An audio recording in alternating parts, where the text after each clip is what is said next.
Segundo y último bloque del Corre Cámara del día de hoy, y se estrenó esta semana una ficción uruguaya que se llama Frágil como Cristal, que se presenta como un impulso de nuevo cine independiente uruguayo y hasta un poco más casero, así que para conversar de eso invitamos a su directora Marco Valenti. Bienvenido. Muchas gracias por el espacio.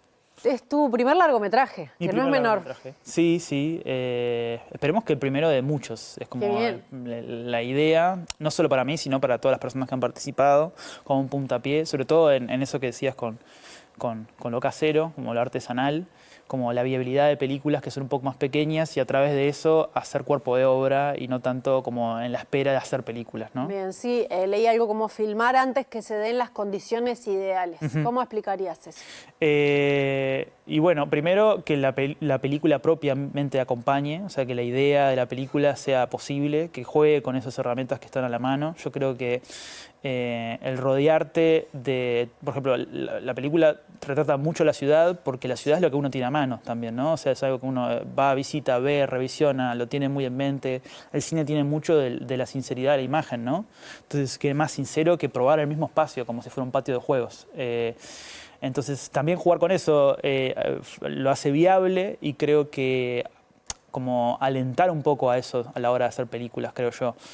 No significa, porque de hecho para mí la película no tiene, que sea hipernaturalista, ni mucho menos, ni que sea, porque cuando uno se dice casero puede sonar a mal y pronto, por decir una palabra, precario, y no es el caso, creo yo, sino traducir que ser más preciso con las imágenes y más precisos con las decisiones en set, digamos, cuando no tenés recursos. Y eso creo que beneficia, porque hay más libertad también en la hora de filmar.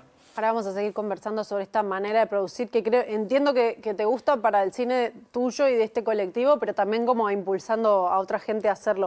Pero estamos viendo imágenes de Frágil como Cristal. ¿Cómo definirías la historia que narra para el público que todavía no tiene ni idea y va a ir a verla? Yo creo que la definiría como una historia.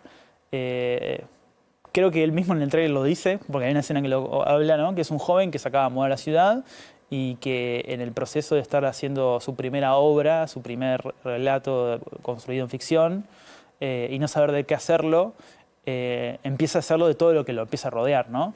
Y la película como que recorre la vida de este personaje en este tiempo, que es Nicola, que conoce a una chica en una cafetería de enfrente, él recién mudado, y con la oferta de hacer una obra de teatro decide hacerla sobre esta chica, que es un vínculo que es inconcluso, inacabado.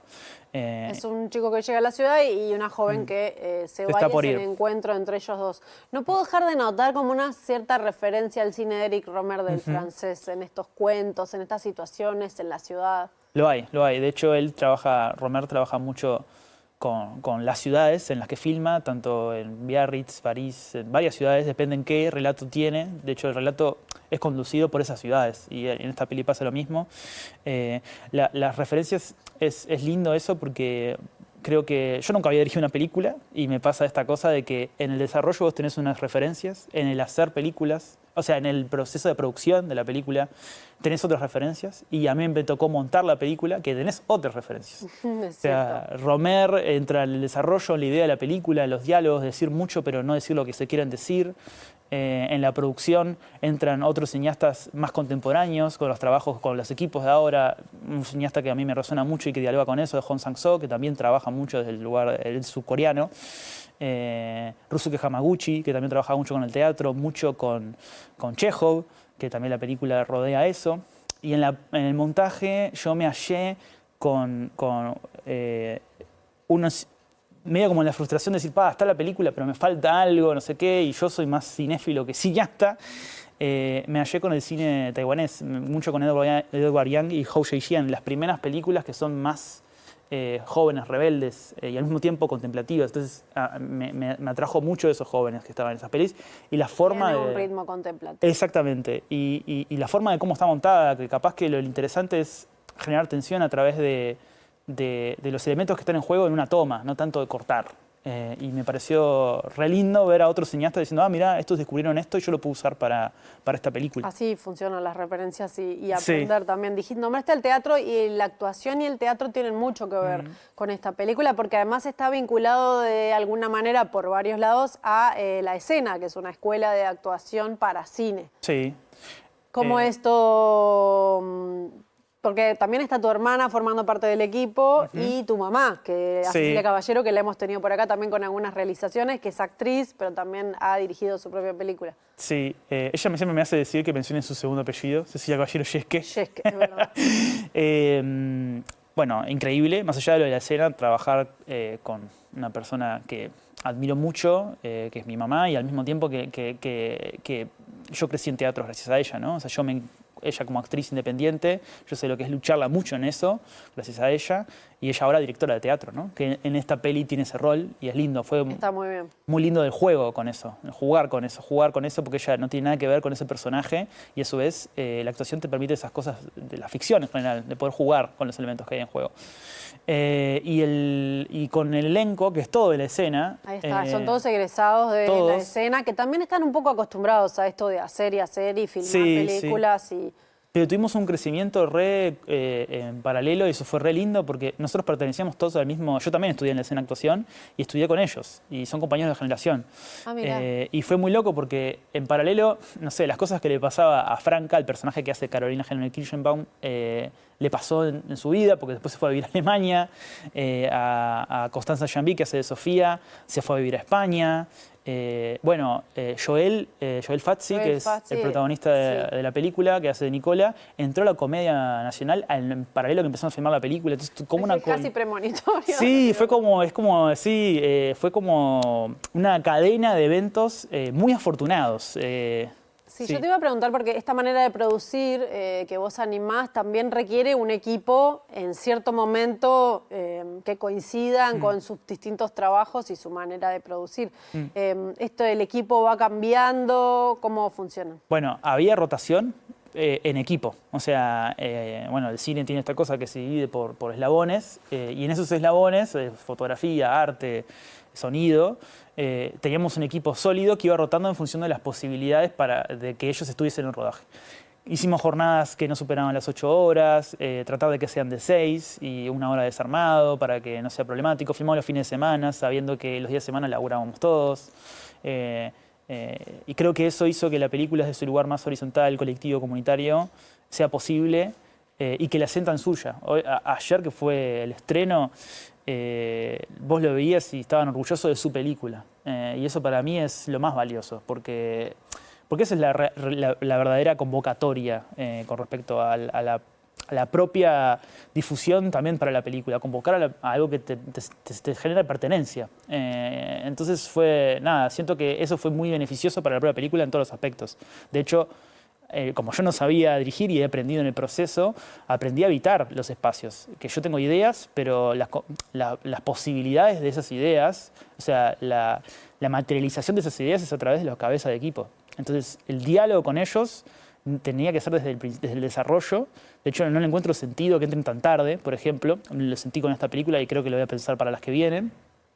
Porque la materialización, justamente, como decía, de esto, depende de su trabajo, no tanto del mío. El director de arte es quien encuentra ese vestuario, quien encuentra esa belleza. Me va aterrizando un poquito más la película. Exacto. ¿Cuándo la filmaron? La empezamos a filmar en 2022. En 2022-2023 estuvimos de postproducción 2024 y 2025. Y ahora estamos en esta etapa, bellísima. Y bueno, empezó a escribirse en 2021. Bien, o sea que a nivel de tiempos igual más o menos llevó como una película años. Regular. Sí, 5 años. Pero vos lo que decís es que a nivel de producción en el rodaje, o sea, es más como, no digo un cine de guerrilla porque apela a otra cosa, pero esta manera de habitar la ciudad y de filmar en las plazas y de filmar también se parece. O sea, lo que cambia sería la manera de filmarla, el rodaje. Re es cine de guerrilla en ese sentido porque tiene como esta cosa se mama mucho de la ciudad. De hecho, nosotros filmamos a las cosas de la ciudad. Que si lo quisiera emular en un esquema industrial y demás, es irrepetible. Y creo que nos dimos cuenta en la película que también es irreemplazable, que es muy necesario que la construya la película. Creo que la ciudad se mezcla ahí entre la ficción que va sucediendo, como que lo redefine. ¿Qué es Ouroboros Films? Ouroboros Films es una productora que justo está acá mi socio Camilo Argimón, con también Mabe Terzaghi.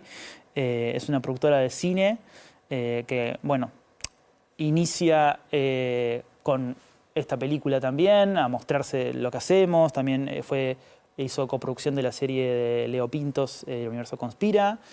Estamos en proceso de nuevas películas. Tenemos ganas de también hacer películas que tengan esta mirada más de riesgo formal, que busquen un lenguaje que desafíe un poco más a miras de futuro del nuevo cine, y a su vez que también sea en diálogo con el público, también no alejarlo, no que eso sea sinónimo de para pocos. No olvidarse también de la propia distribución de la película, llegar a la gente. Pero bueno, un poco todo eso sobre Ouroboros Films. ¿Cómo fue el estreno en Cinemateca? ¿Cómo han sido estos días? ¿Cuál es el mejor comentario que recibiste para terminar?